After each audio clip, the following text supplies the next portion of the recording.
GHMC council సమావేశానికి BRS BJP కార్పొరేటర్లు సహకరించడం లేదన్నారు మేయర్ గద్వాల విజయలక్ష్మి. సభ జరగొద్దన్న ఉద్దేశంతోనే బీఆర్ఎస్ కార్పొరేటర్లు వ్యవహరిస్తున్నారని ఫైర్ అయ్యారు. ఒక్క సమస్యపై కూడా చర్చించే అవకాశం ఇవ్వలేదన్నారు. ఇవాళ సభ సమయం డబ్బులు వృధా అయ్యాయని మండిపడ్డారు. కౌన్సిల్లో ఎప్పుడూ ఒక పార్టీ మాటలు వినలేదని, అందరికీ సమాన అవకాశాలు ఇచ్చారని చెప్పారు mayor Gadwal Vijayalakshmi. No confidence motion పెట్టాలి ఒక మేయర్ పైన, డిప్యూటీ మేయర్ పైన అంటే 4 years చాలా టైం ఉంది. నెక్స్ట్ ఫిబ్రవరి లోపల మేము ఎలెక్ట్ అయింది కార్పొరేటర్ లాగా డిసెంబర్ అయితే, ఫిబ్రవరి లోపల మేము ఎలెక్ట్ అయింది మేయర్, డిప్యూటీ మేయర్ లాగా. సో ఆ టైం లోపల మీరు ఏదన్నా ఫిబ్రవరియో మార్చ్లో నేను మీటింగ్ పెడితే మీకు మాట్లాడే హక్కు ఉంటుంది, ఎవ్రీ రైట్ ఉంటుంది. కానీ అప్పటి వరకు మీకు రైట్ లేదు. ఈరోజు మనం ప్రజా సమస్యల పైన, ఈరోజు మనం మాన్సూన్స్ పైన, ఈరోజు రేపు కుక్కల కాటు ఫోన్ ఏమన్నా మళ్ళీ దవ్వగానే మేయర్ గారికి ఫోన్ చేస్తారు, యాజ్ ఇఫ్ మేయర్ చెప్పి కుక్కని వెళ్ళి కరవమన్నట్టు.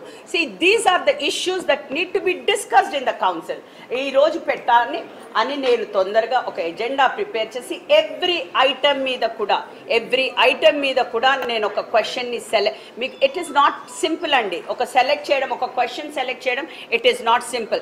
200 క్వశ్చన్లు వస్తాయి మెంబర్స్ దగ్గర నుంచి. ఇది నెల ప్రాసెస్. వాళ్ళ దగ్గర నుంచి క్వశ్చన్స్ వచ్చాక నేను అన్నీ కూడా తీసుకుని ఏదైతే ఇంపార్టెంటో డబుల్గా కాకుండా అవి ఇంపార్టెంట్ క్వశ్చన్స్ని నేను చూస్ చేసుకుని ఈరోజు ఎజెండా తయారు చేయడం జరుగుతుంది.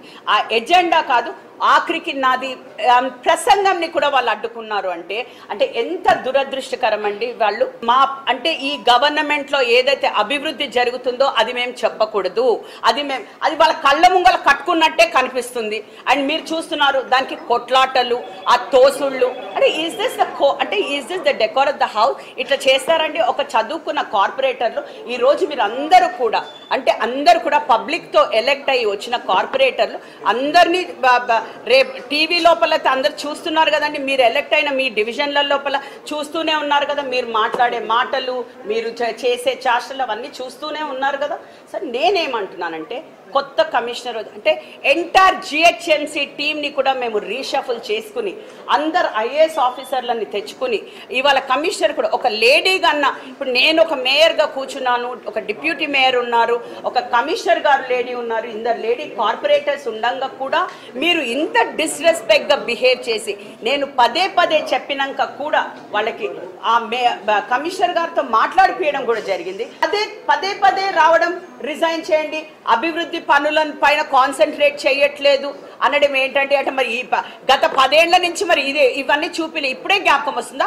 ఎప్పుడైతే మేయర్ ఒక పార్టీ నుంచి ఇంకొక పార్టీ పోయింది ఇప్పుడు జ్ఞాపకం వస్తుందా మీకు? సో ఎక్కడున్నా సరే ఒక మేయర్ బాధ్యత ఏంటి?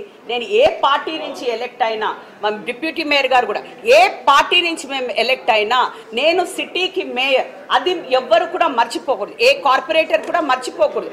ఎందుకంటే బేసికలీ ఎవ్రీ కార్పొరేటర్ నేను చెప్పినట్టు నేను ఒక కార్పొరేటర్గా పనిచేసాను కాబట్టి నాకు తెలుసు. నేను పార్టీల అతీతంగా ఏ కార్పొరేటర్ వచ్చినా సరే మేము వాళ్ళ పనులు మాకు అడిగి శాంక్షన్స్ అడిగితే వాళ్ళందరికీ కూడా ఇవ్వడం జరిగింది.